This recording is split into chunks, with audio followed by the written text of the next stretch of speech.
जय श्री स्वामिनारायण विद्यार्थी मित्रों, श्री स्वामिनारायण विद्यापीठ रापरवागढ़ कच्छ वती अखेरणी रोजे हूँ आप सर्वे विद्यार्थी मित्रों फरी एक बार हार्दिक स्वागत करूँ छूँ। आजनो आपणो विषय है वाणिज्य व्यवस्था और संचालन धोरण 12। आगळ जे आपणे जोता था ए चेप्टर व्यवस्था तंत्र एटले के ऑर्गेनाइजिंग। एनी अंदर आपणे आगळ जे कार्यानुसार व्यवस्था तंत्र, रैखिक व्यवस्था तंत्र एना विषयनी चर्चा करी थी कि अलग अलग जे व्यवस्था तंत्र है एनु माळखुं आपणे जोता था। तो एमां बे प्रकारो जे छे अथवा व्यवस्था तंत्रना माळखानी अंदरना जे बे भाग छे, रैखिक व्यवस्था तंत्र अने कार्यानुसार व्यवस्था तंत्र, तो एना विषयनी माहिती आपणे आगळना विडियोमां जोई गया। तो आज आपणे वैदिक व्यवस्था तंत्र कोने कहेवाय ए जोशुं अने अवैदिक व्यवस्था तंत्र एटले शुं, एनो अर्थ अने एनी केटलीक लाक्षणिकताओ जे छे आपणे आ विडियोनी अंदर जोशुं। तो वैदिक व्यवस्था तंत्र एटले शुं, तो एकमना संचालको द्वारा निश्चित ध्येय ने सिद्ध करवा माटे व्यक्ति अने कार्य वच्चेना संबंधोनुं जे विधिसर रीते माळखुं સ્થપાય છે, तो तेने वैदिक व्यवस्था तंत्र कहे छे। कि एकमना संचालको द्वारा जे निश्चित ध्येय सिद्ध करवा माटे कार्य अने व्यक्ति वच्चे जे संबंध स्थापाय, कार्य अने व्यक्ति वच्चे जे संबंधोनुं एक विधिसर रीते निश्चित ढांचामां अथवा व्यवस्थित रीतना एनी रचना थाय, नियम अनुसार जे एक माळखुं रचाय छे, तो एने वैदिक व्यवस्था तंत्र कहे छे। जेना नियमों छे, नियमोने आधीन रहीने अथवा कोई पण धंधाकीय एकम होय तो एनी जे नियमावली छे एने ध्यानमां राखी अने जे निश्चित हेतु छे अथवा निश्चित ध्येय छे एने सिद्ध करवा माटे कार्य अने व्यक्तिओ वच्चेनुं जे विधिसरनुं माळखुं रचाय छे, तो एने वैदिक व्यवस्था तंत्र कहे छे। अने केनी एनी केटलीक लाक्षणिकताओ छे, जेम के वैदिक माळखुं, एनो जे वैदिक व्यवस्था तंत्र छे तो एनुं माळखुं छे ए वैदिक माळखुं होय छे, एटले के विधिसरनुं माळखुं होय छे।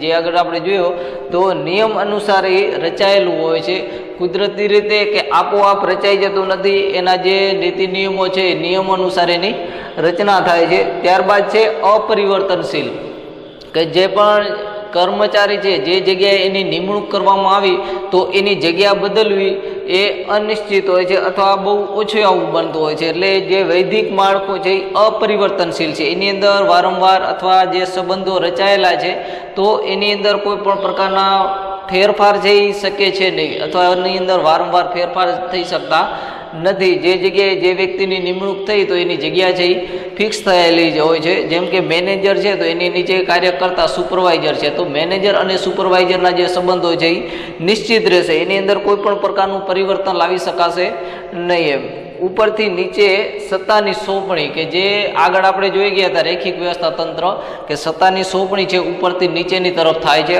આમાં પણ વૈદિક વ્યવસ્થા તંત્ર છે એમાં સત્તા છે એ ઉપરથી નીચે તરફ છે વહન કરે છે। ઉપરી અધિકારી એના નીચેના અથવા તાબેદારને પોતાની સત્તા છે એ આપતા હોય છે, એટલે સત્તા છે એ ઉપરથી નીચે તરફ વહે છે। એનું કદ છે એ મોટો છે। જે આગળ આપણે જોઈ ગયા કે રૈખિક વ્યવસ્થા તંત્ર અને કાર્યાનુસાર તંત્ર, તો એ જે બે પ્રકારો જોઈ ગયા એ આના જ બે પ્રકારો છે વૈદિક વ્યવસ્થા તંત્ર। એટલે જે ધંધાકીય એકમ હશે અથવા કોઈ પણ ધંધાકીય માળખું રચાશે, એનું જે રચના થશે, કયો વ્યક્તિ કોની સાથે સંબંધ ધરાવે છે, કયો વ્યક્તિ કોને જવાબદાર છે, કયા વ્યક્તિને કયા સત્તા સોંપવાની છે, એ બધી રચના છે એ વૈદિક વ્યવસ્થા તંત્રને આધારે થતી હોય છે।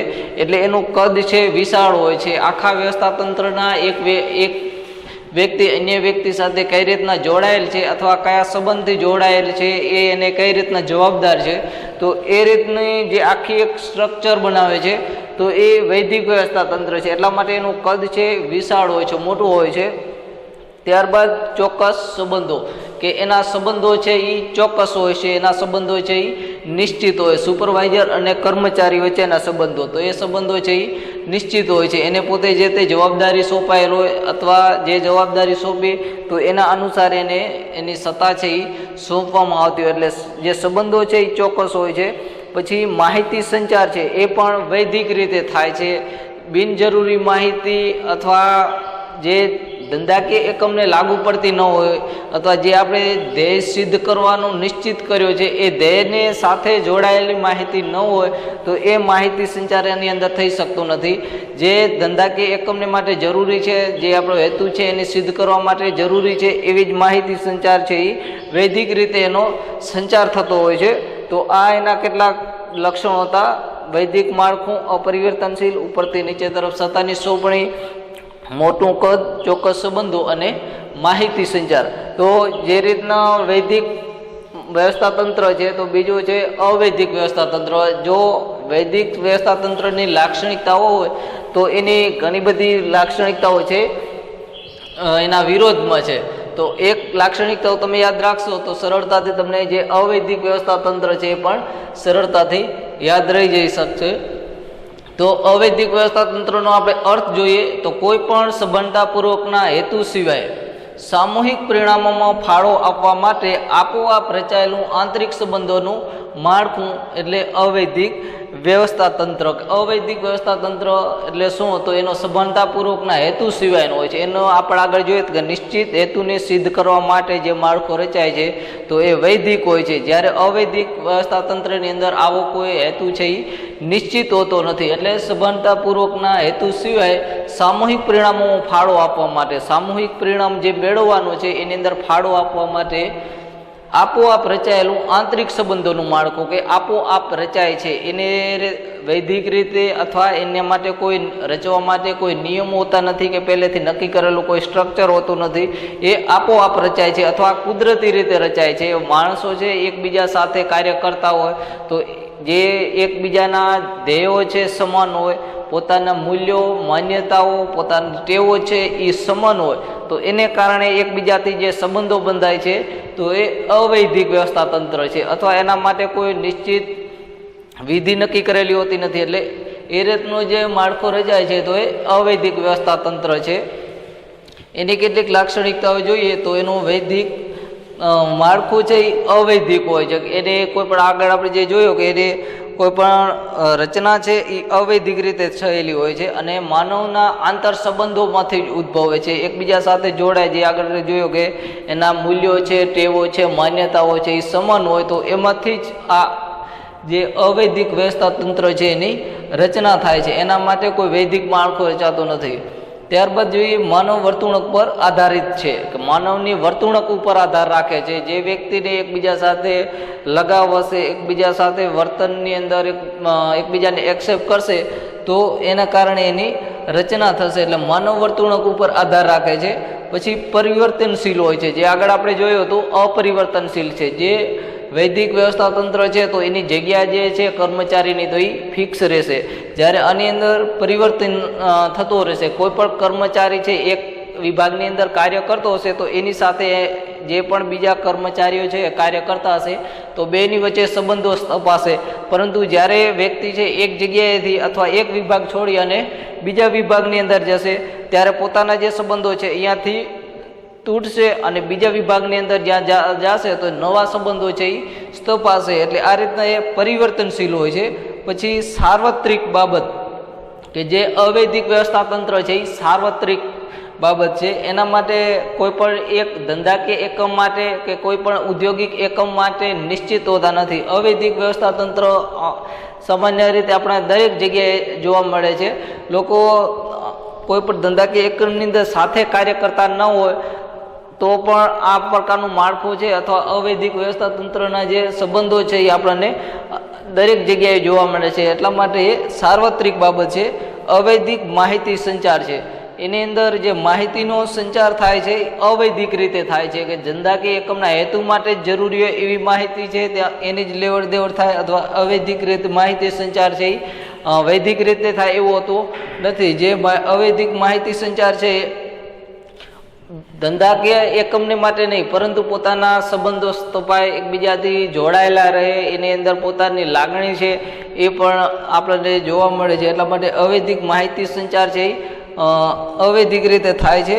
જેમ કે એ અવૈદિક માહિતી સંચાર છે મોટા ભાગે મૌખિક હોય છે અને મૌખિક રીતે હોય એટલે એની ઝડપ પણ વધારે હોય છે. કોઈ પણ આપણે લેખિક બાબત હોય, લેખિક માહિતી સંચાર થાય તો એની એક જગ્યાએથી બીજી જગ્યાએ જવા માટે થોડો ટાઈમ પણ વધારે લાગતો હોય છે. સામાન્ય રીતે મિત્રો જ્યારે મળતા હોય તો એકબીજા સાથે વાતચીત કરીએ તો માહિતી સંચાર છે એ ઝડપથી થતો હોય અને જે મૌખિક માહિતી સંચાર હોય તો એની અંદર હકીકતો કરતાં અભિપ્રાયોનું પ્રમાણ છે એ વધી જતું હોય છે. એટલા માટે અવૈદિક માહિતી સંચાર છે આપણને જે અવૈધિક વ્યવસ્થા તંત્ર છે એની અંદર જોવા મળે છે. ત્યારબાદ એનું કદ છે એ નાનું હોય છે કે કોઈ પણ ધંધા કે એકમ હોય એની અંદર અલગ અલગ વિભાગ હોય અને એ વિભાગની અંદર કાર્ય કરતા જે કર્મચારી હોય તો એના અલગ અલગ નાના નાના જે જૂથ હોય તો એમની વચ્ચે જે સંબંધો સ્થપાય તો એ અવૈધિક વ્યવસ્થા તંત્ર છે. એટલા માટે આવા અલગ અલગ ભાગની અંદર અલગ અલગ જૂથોની અંદર એ વેચાઈ જાય છે. એટલા માટે એનું કદ છે ખૂબ જ નાનું હોય છે. પછી અંકુશનો અભાવ જોવા મળે છે. એની અંદર કોઈ પણ વિધિસરનો અથવા વૈદિક પ્રકારનો અંકુશ રાખી શકાતો નથી, જે આપોઆપ રચાય છે અને આપોઆપ છે એનો વિસ્થાપન થાય છે. એટલા માટે એના ઉપર કોઈ પણ પ્રકારનો વૈદિક રીતનો અંકુશ છે જોવા મળતો નથી. એટલા માટે અંકુશનો અભાવ જોવા મળે છે. પછી વૈદિક વ્યવસ્થા તંત્રનું પૂરક છે કે જે આગળ આપણે જોઈએ તો વૈદિક વ્યવસ્થા તંત્ર છે, જે રીતનો વૈદિક વ્યવસ્થા તંત્રની રચના થયેલી હોય, અલગ અલગ ભાગની અંદર અલગ અલગ કર્મચારીઓ છે કાર્ય કરતા હશે તો એમની વચ્ચે જ અવૈધિક વ્યવસ્થા તંત્રના સંબંધો છે, અવૈધિક વ્યવસ્થા તંત્ર છે એની રચના થતી હોય છે. એટલે જે વૈદિક વ્યવસ્થા તંત્ર છે એની અંદર જ અવૈધિક વ્યવસ્થા તંત્ર છે એ જન્મે છે. એટલા માટે એને આપણે વૈદિક વ્યવસ્થા તંત્રનું પૂરક પણ કહી શકીએ. આમ આપણે અહીં જે વૈદિક વ્યવસ્થા તંત્ર અને અવૈધિક વ્યવસ્થા તંત્ર છે એમના બેનો અર્થ જોયો અને એની કેટલીક લાક્ષણિકતાઓ જોઈ. તો હવે જોઈએ આપણે શ્રેણિક વ્યવસ્થા તંત્ર. તો શ્રેણિક વ્યવસ્થા તંત્ર એટલે શું? તો અત્યારનું જે આધુનિક વ્યવસ્થા તંત્ર છે જેને આપણે શ્રેણિક વ્યવસ્થા તંત્ર કહીએ છીએ. તો આધુનિક માળખું છે જેની અંદર એક સામાન્ય ક્રમનું અને ટેકનિકલ એટલે કે પ્રોજેક્ટ માળખું આ રીતને બે ભાગની અંદર વેચાયેલું છે. જે સામાન્ય ક્રમનું માળખું છે અને ટેકનિકલ એટલે કે પ્રોજેક્ટ માળખું, આ બેનો સમન્વય છે અથવા બે મળી અને જે વ્યવસ્થા તંત્ર રચાય છે તો એ છે શ્રેણિક વ્યવસ્થા તંત્ર. કાર્યાનુસાર વિશિષ્ટીકરણ એના લાભ આપણને આની અંદર જોવા મળે છે કે જે આગળ આપણે જોઈ ગયા હતા કે કાર્યાનુસાર વિભાગીકરણ કરવામાં આવે તો એની અંદર આપણને વિશિષ્ટીકરણનો છે અથવા કાર્યને અનુરૂપ જે વ્યક્તિ હોય અથવા જે કાર્યમાં જે વ્યક્તિ નિષ્ણાત હોય તો એનો લાભ કાર્યાનુસાર વ્યવસ્થા તંત્રની રચના કરવામાં આવે તો એનો લાભ છે એ આપણને મળી રહે છે. તો ટેકનિકલ અને પ્રોજેક્ટ માળખું છે એ જ રીતે એક સામાન્ય ક્રમનું જે માળખું છે તો જેની અંદર કાર્યાનુસાર આપણને એની અંદર વિભાગ છે એ જોવા મળે છે. એટલે વિશિષ્ટીકરણનો લાભ છે એ આની અંદર આપણને મળી રહે છે. અને કાર્યાનુસાર જે વ્યવસ્થા તંત્ર છે એની અંદર કાર્યાનુસાર વિભાગીકરણ અને પ્રોજેક્ટ વિભાગીકરણ જ્યારે એની રચના કરવામાં આવે તો આ રીતના આપણને બે ભાગ છે જે આગળ આપણે જોયા તો એ રીતના બે ભાગ છે આપણને જોવા મળે છે. અને સત્તાનો પ્રવાહ છે એ બેવડો હોય છે. જે આપણે જોઈએ તો જનરલ મેનેજર છે એને અલગ અલગ ભાગોમાં અલગ અલગ જે વિભાગો છે તો એની અંદર પોતે અલગ અલગ વિભાગોને સત્તા છે એની સોંપણી કરે છે અથવા સત્તા છે એની જે વહેંચણી કરે છે તો ઉપરથી નીચે તરફ થાય છે. અલગ અલગ વિભાગોને પણ પોતે સત્તા છે એ પ્રોવાઈડ કરે છે. તેમજ પ્રોજેક્ટના જે સંચાલક છે તો એમને પણ પોતે સત્તા છે એ આપે છે. અને જે અલગ અલગ પ્રોજેક્ટ હોય તો એના માટે અલગ અલગ પ્રોજેક્ટ મેનેજર છે એની નિમણૂક કરવામાં આવે છે. જેટલા પ્રોજેક્ટ હોય એટલા પ્રોજેક્ટ મેનેજર છે એમની નિમણૂક કરવાના હોય છે. અને જ્યારે પ્રોજેક્ટ છે તો એ જે તે પ્રોજેક્ટનો જે મેનેજર હશે એને સફળતાપૂર્વક કઈ રીતના પ્રોજેક્ટ છે એ પાર પાડી શકાય અથવા પ્રોજેક્ટનું કાર્ય જરૂરી પ્રોજેક્ટને સમયસર અને સફળતાપૂર્વક પૂર્ણ કરવાની એની પોતાની જવાબદારી હોય છે. અને પ્રોજેક્ટના કાર્ય માટે જે તે વિભાગના જે કાર્ય વિભાગ હોય તો એમાંથી એના જે નિષ્ણાતો છે એને બોલાવવામાં આવે છે. અથવા જેમ કે અહીંયા સંશોધન અને વિકાસ છે તો એની અંદર જે વ્યક્તિ સંશોધન અને વિકાસના કાર્યમાં પારંગત હશે તો અલગ અલગ કાર્ય વિભાગોમાંથી એને જે તે પ્રોજેક્ટ માટે એને આમાં જોડવામાં આવશે અથવા પ્રોજેક્ટ કાર્યને પૂર્ણ કરવા માટે એની હેલ્પ લેવામાં આવશે. તો આ રીતના એની રચના થયેલી હોય છે. જેમ કે પ્રોજેક્ટ નંબર 1 છે તો એની અંદર એક અલગ સંચાલક નીમવામાં આવશે. પ્રોજેક્ટ બીજો હશે તો એની અંદર પણ અલગ વ્યક્તિ નીમવામાં આવશે. અને જે તે પ્રોજેક્ટ મેનેજર છે એ જે તે પ્રોજેક્ટ માટે જવાબદાર રહેશે. અને અલગ અલગ ભાગની અંદર જે તે કાર્ય માટે જેમ કે ઉત્પાદન નિષ્ણાંત હશે તો એ વ્યક્તિ અલગ કાર્ય ભાગમાંથી એને બોલાવી અને આની અંદર એને જોડવામાં આવશે. તો આ રીતના જનરલ મેનેજર છે એ સત્તા છે બે તરફ વેળાવે સત્તાનો છે એ પોતે વહન કરે છે ઉપરથી નીચે તરફ. અને અલગ અલગ જે પ્રોજેક્ટ મેનેજર છે એની નિમણૂક થઈ અને અલગ અલગ વિભાગોની અંદર જે કાર્ય છે એ વેચાયેલું હશે. અને જે તે જરૂરિયાત અનુસાર જે તે નિષ્ણાંત છે એને બોલાવી અને પ્રોજેક્ટ કાર્ય છે એ કરવામાં આવતું હોય છે. તો આ તો આપણું શ્રેણિક વ્યવસ્થા તંત્ર. તો અહીં જે વ્યવસ્થા તંત્રનું માળખું હતું એની અંદર આપણે શ્રેણિક વ્યવસ્થા તંત્ર, રેખિક વ્યવસ્થા તંત્ર, કાર્યાનુસાર વ્યવસ્થા તંત્ર અને જે વૈદિક વ્યવસ્થા તંત્ર અને અવૈદિક વ્યવસ્થા તંત્ર, તો એના વિશેની ચર્ચા કરી. આગળનો જે ભાગ છે વિકેન્દ્રીકરણ, જે આપણે નેક્સ્ટ વિડીયોની અંદર જોશું. અસ્તુ. જય શ્રી સ્વામિનારાયણ.